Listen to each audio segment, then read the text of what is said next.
We saw Malachi out there. Do you have any hopes for him this week? It didn't look like he was doing too much. I think he's a long shot at this point, but he is a incredibly fast healer and has progressed really well. So I'm not counting him out. It'll probably, with a Saturday night game, I'd probably run this thing all the way to Saturday morning if we can.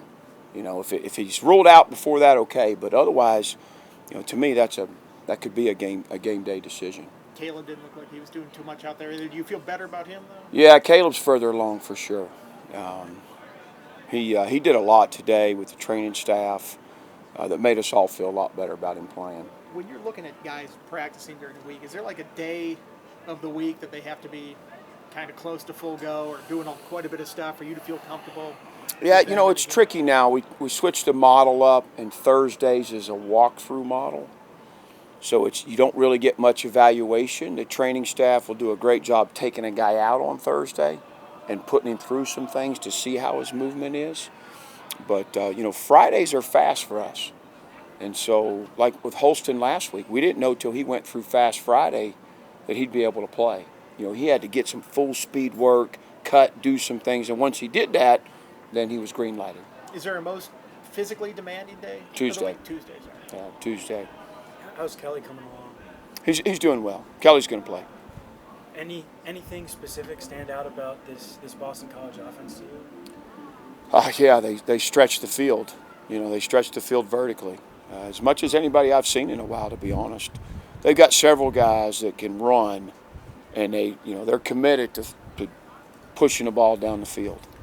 Do you have any kind of history with Dracovic? I know he's a Pennsylvania guy. I didn't know if you scouted him at all along the way or anything. We recruited him some at Penn State, and we were certainly heavily in Pittsburgh, and we recruited guys from his school, but not me personally. You had a couple issues with the special team snaps last week. How do you address something like that? I mean, to me, you have to instill confidence in these guys, right? I mean, he hadn't snapped the ball over somebody's head all spring and all camp. And you go out there the first snap of the game, and he hitched it, but we went right back to him, and he snapped it well the next one, and so he's snapped in games. He's a proven guy as a short snapper, and he's had a good week. How did you decide? And you're splitting between the long and the short guys there. How do you come to that decision? Is there something that one guy did better than the other? Yeah, with those guys, you got to chart it every day in practice. All the way back to the spring. Whose operation times are the best? Who's had the most missed snaps? And it just worked out that Enzo's, he's more efficient with the short snapping, and Pollock's more efficient with the long snapping. So that's kind of where it's at right now. Outside of the one snap, what did you like about the way special teams performed last week? Yeah, I thought it was good. I thought our punt team did a nice job. Punting, covering, securing. There wasn't many yards after the catch. I thought we did a good job there. I'd like to see us kick the ball through the end zone a little bit better. We had been doing that, and we had to cover some kicks. That's just going to happen at times, but I thought there was a few too many.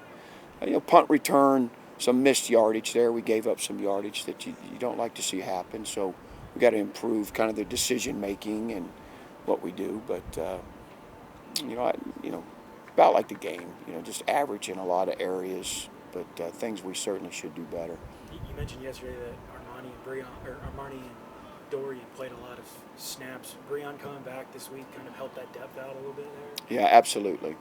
Yeah, Breon's, an older guy that, has been in contention for that starting spot opposite of Dorian, and, certainly getting him back gives us some depth. How's the depth-wise, other parts of the depth chart there? How do you feel about the guys? Not very good. We got to continue to build depth. When you go through practice, you like what you see out of the first group, and when the second group gets out there, it's just too much of a drop-off right now. Any kind of hallmarks you see of a Jeff Hafley defense? What he likes to put on the field? Yeah, it certainly reminds me of Ohio State's defense. Just a lot of 3 and 1, and sound. He went into Ohio State and kind of fixed that thing up and got him playing better defense before he left for that job. And So got a lot of respect for Jeff and what he does defensively. Where do they challenge you the most defensively, you think? Probably just they're very proficient with what they do. You know, they don't do a lot, but they do it well. And you know, I think they're a well-coached bunch. They're a couple years into this thing, and they got a good handle on what they're doing defensively. Two more guys. Facing a guy like Dracovic who's been around the college game for so long, what challenges does that bring to the defense? Yeah, well, first of all, he's got the it factor, right? He's one of those gutsy quarterbacks that, you know, he's going to make big plays. He runs better than you think, and he runs tough.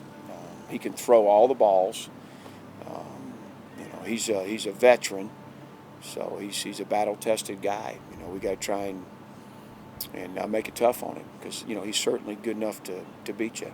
Does Holston look more like himself this week? Yeah, this was a better week for him. Absolutely.